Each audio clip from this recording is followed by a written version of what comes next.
The rain hadn't stopped for 3 days. I stood in the doorway of that farmhouse in Normandy, boots caked in mud that wasn't just earth anymore, and watched him fold the letter. His hands were shaking. Not from the cold. It was June 1944, warm enough even with the drizzle, but from something else. Something neither of us wanted to name. "She's having a baby," he said. The words hung there between us like smoke from the burning village we'd just passed through. Behind us, Miller was cleaning his rifle. Jenkins slept against the wall, mouth open, too exhausted to dream. The artillery had gone quiet an hour ago, which meant it would start again soon. It always did. When'd she tell you? 3 weeks ago. Letter just caught up. He looked at the paper like it was made of glass. In the corner, I could see the careful loops of her handwriting, even from where I stood. Elizabeth. I'd seen her photograph so many times I felt like I knew the exact shade of her smile. "You're gonna be a father. Tommy, I know, but the way he said it, Christ, the way he said it, like he was apologizing." We'd landed on Omaha Beach 17 days before. 17 days that felt like 17 years. We'd seen boys younger than us drown in 3 feet of water, weighed down by their own packs. We'd heard men call for their mothers in languages we didn't speak. We'd learned that dying wasn't the dramatic thing they showed in the movies. It was quiet and sudden, and often looked a lot like sleeping. Tommy pressed the letter to his chest and closed his eyes. "I promised her I'd come home," he whispered. "Before I left, standing on her parents' porch, I promised. You will. Don't lie to me, Eddie, not you. The thing about war is it makes liars of honest men, makes them say things they can't guarantee, makes them promise futures they don't own anymore. I wanted to tell him that everything would be fine, that we'd be home by Christmas, that he'd hold that baby and teach it to walk and grow old watching sunsets from that same porch." But the rain kept falling, and in the distance, so faint you could almost mistake it for thunder, the artillery started up again.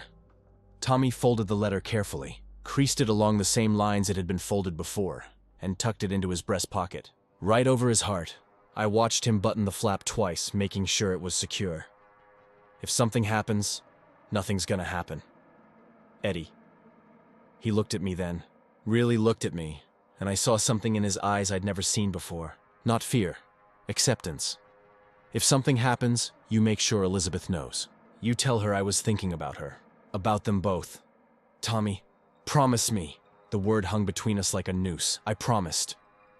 24 hours later, we got the order to move out. Our company was pushing toward Carentan, clearing German positions from the hedgerows that made every field a fortress. Tommy walked ahead of me, helmet slightly crooked the way it always sat, rifle slung across his back. I didn't know it then, but that was the last time I'd see him alive. We'd met in basic training, Tommy and me, Fort Benning, Georgia, summer of 1943. He was the kid who couldn't do a proper push-up the first week, all skinny arms and knobby knees, while Sergeant Davies screamed in his face about how Hitler would eat him for breakfast. But Tommy had something the rest of us were still learning. He didn't quit. Every morning, before Reveille, I'd find him outside the barracks doing push-ups in the dark, 20 at first, then 30. By the end of training, he could do 60 without stopping. Davies never apologized, but one day he nodded at Tommy, just once, and that was better than any medal. "Why'd you enlist?" I asked him once, sharing a cigarette behind the mess hall. "Elizabeth's father said I wasn't good enough for her." Tommy stared at the ember, said I was just a grocery clerk with no future. Figured if I came back with a uniform and a chest full of medals, maybe he'd see different. That's a hell of a reason to go to war. You got a better one? I didn't. Most of us didn't. We were there because our country called, or because our friends enlisted, or because we were young and stupid and thought war would make us heroes. Nobody told us what it actually makes you. Now, crouching in a ditch outside Carentan with bullets snapping overhead, those days in Georgia felt like someone else's memory. The farmland here was a nightmare of hedgerows, ancient walls of earth and root that turned every advance into a blind crawl. The Germans knew we were coming. They always knew. Contact front. Miller's voice cut through the chaos. Machine gun fire erupted from the hedgerow ahead, that distinctive rip of an MG-42 that we'd learned to hate. We pressed ourselves into the mud, into anything that might stop a bullet. My helmet felt like paper. My whole body felt like paper. Tommy was 10 yards to my left, pressed against the hedgerow base. He caught my eye and gave me that crooked grin, the one that said, "Can you believe we're doing this?" The one that somehow made it all feel less insane. Lieutenant Morrison was shouting coordinates into his radio, calling for mortar support. Jenkins had his rifle up, firing blind over the top of the embankment. The air smelled like sulfur and torn earth. Then everything changed. A shell landed 30 feet away. Not close enough to kill us, but close enough to send a wave of pressure that knocked the air from our lungs. When my ears stopped ringing, I heard Morrison screaming new orders. Flanking maneuver. Second squad, move left through that gap. Thompson, take your men right! We were moving before we could think. That's what training does. It turns thinking into moving, fear into action. Tommy was beside me as we ran, hunched low, weapons ready. The hedgerow gap was narrow, barely wide enough for single file. I go first, Tommy said. Like hell. But he was already moving, slipping through the gap into the field beyond. I followed, heart hammering so hard I could feel it in my teeth. The field was empty. Too empty. Tommy, wait. The crack of a rifle shot is something you hear and feel at the same time. It's not like the movies. There's no dramatic pause, no slow motion fall. 1 second Tommy was moving forward, and the next he was on the ground. I reached him in 3 steps, sliding in the mud beside him. His eyes were open, confused. There was blood, too much blood, soaking through his uniform from somewhere I couldn't see. Eddie? His voice was small, distant. I got you, I got you. My hands were shaking, pressing against the wound in his side, trying to stop what couldn't be stopped. Medic, medic! The letter, he whispered. Eddie, the letter. Don't talk, just stay with me, Tommy, stay with me. But his hand was already moving to his breast pocket, fumbling with the button. His fingers were slick with blood. He pulled out the letter, Elizabeth's letter, and pressed it into my palm. Tell her, he breathed. Those were the last words he said. They gave me 3 days. 3 days before we pushed forward again, before the war swallowed us back into its machinery of mud and metal. 3 days to carry Tommy's letter like a stone in my pocket and try to figure out how to keep a promise I'd never wanted to make. I wrote to Elizabeth that first night, sitting in a replacement farmhouse with a candle stub and paper that kept tearing under my pen. How do you tell a woman that the man she loves is dead? How do you explain that he died thinking of her? That her name was the last thing on his lips, when you know she'll never hold him again? Dear Elizabeth, my name is Eddie Sullivan, and I served with your husband. I crossed it out. Started again. Tommy talked about you every day. Crossed that out too. In the end, I wrote the only truth I knew. That he'd been brave. That he hadn't suffered. That he'd carried her letter over his heart until the very end. I didn't tell her how young he'd looked lying in that field, or how his blood had soaked into the Norman soil, or how I'd sat with his body for 20 minutes while the battle moved on without us, just sitting there because someone should. I folded the letter, both letters now, hers and mine, and tucked them in my pack. The problem was I didn't know if I'd survive long enough to mail them. We moved out on the 4th day, pushing deeper into France. The hedgerows gave way to villages, and the villages gave way to more hedgerows. Every mile was paid for in blood and exhaustion. Miller took shrapnel in his leg outside St. Lo. Jenkins disappeared during a night patrol and never came back. We found his helmet 3 days later. Bullet hole through the crown. The roster got shorter. The faces around me got younger. Replacements fresh from England who still had fear in their eyes instead of the hollow numbness the rest of us wore like a second skin. But Tommy's letter stayed with me. Through the mud and the rain and the endless gray days of pushing forward, it stayed tucked against my chest. A reminder of something beyond the war. A reminder that somewhere, a woman was waiting. That somewhere, a child would be born who'd never know their father. It should have made me careful. Should have made me want to survive, to get home, to keep that promise. Instead, it made me reckless. We hit the Siegfried Line in September. Those massive concrete fortifications the Germans had built along their border.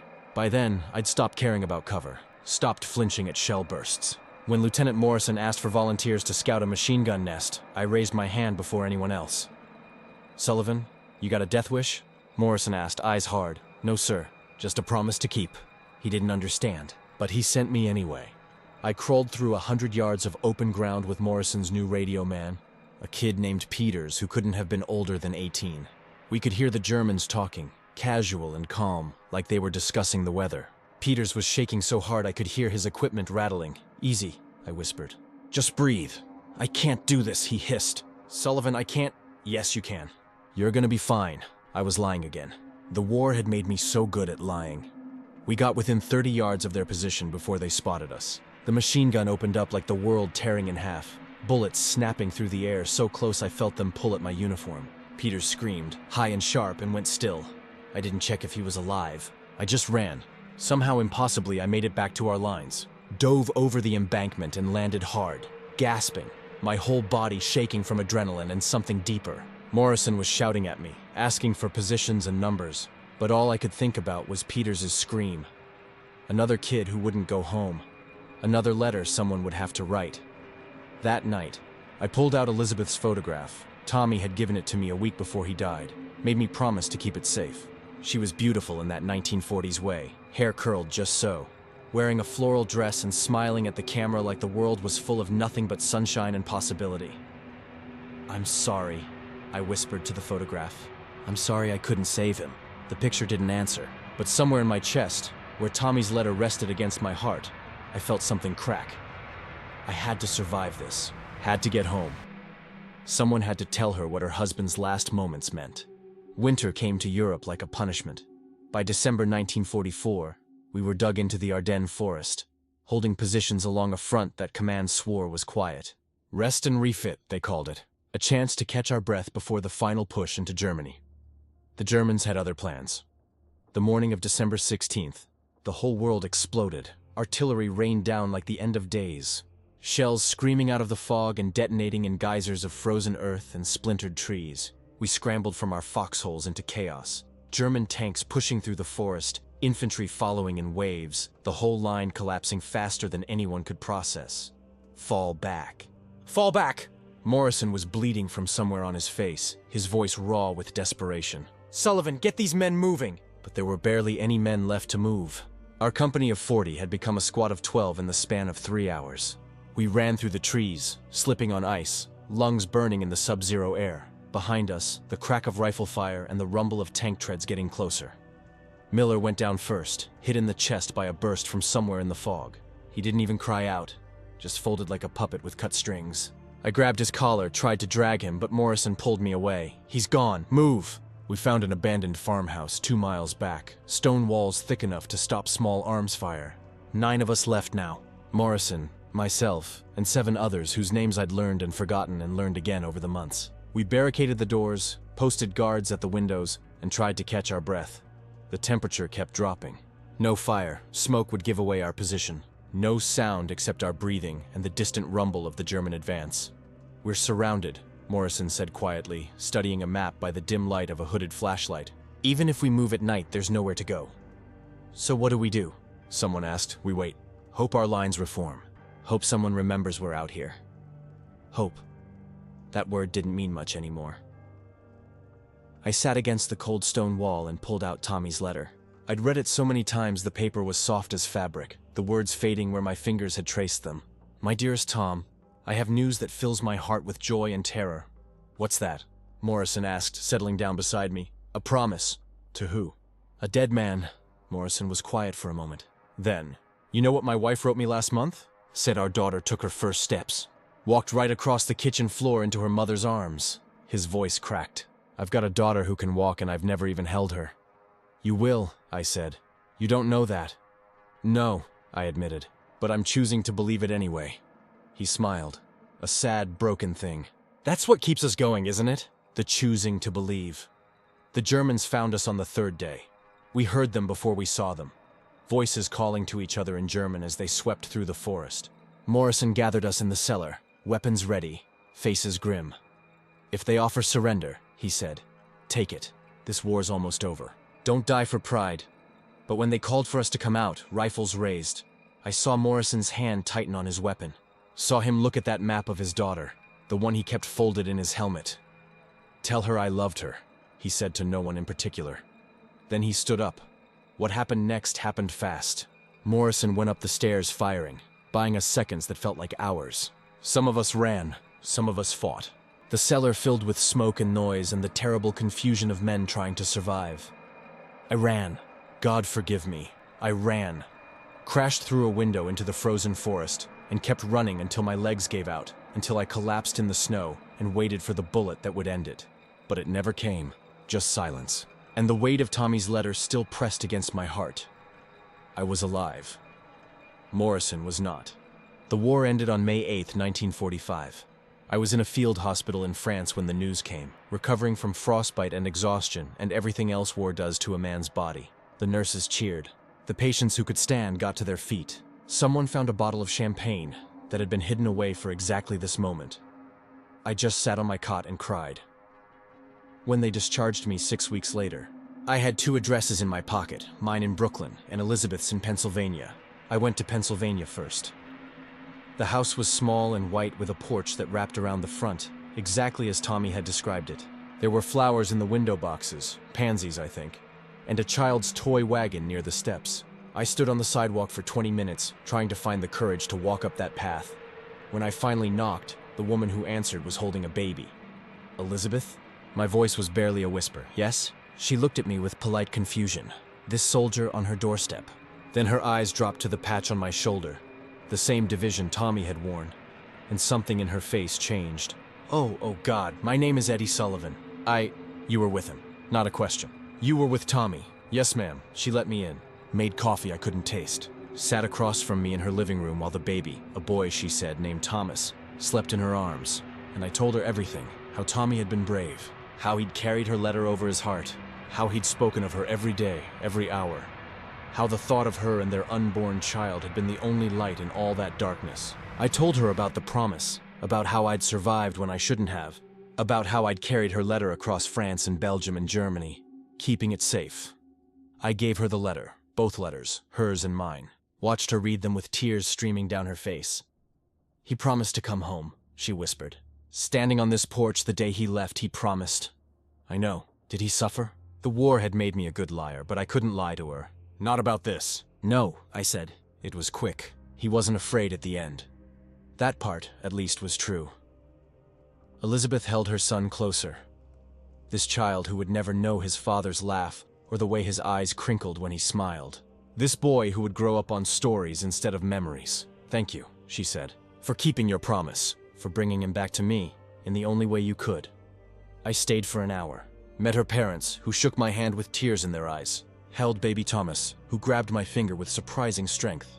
Before I left, Elizabeth walked me to the porch, that same porch where Tommy had made his promise. He talked about you in his letters, she said. Eddie Sullivan, the soldier from Brooklyn who could make anyone laugh. He said you kept him sane. He kept me human, I replied. We stood there as the sun set, 2 people bound together by a man who was gone. The weight I'd carried for a year, Tommy's letter, his memory, his final words, finally felt lighter. Not gone, never gone, but lighter. What will you do now? Elizabeth asked. Go home.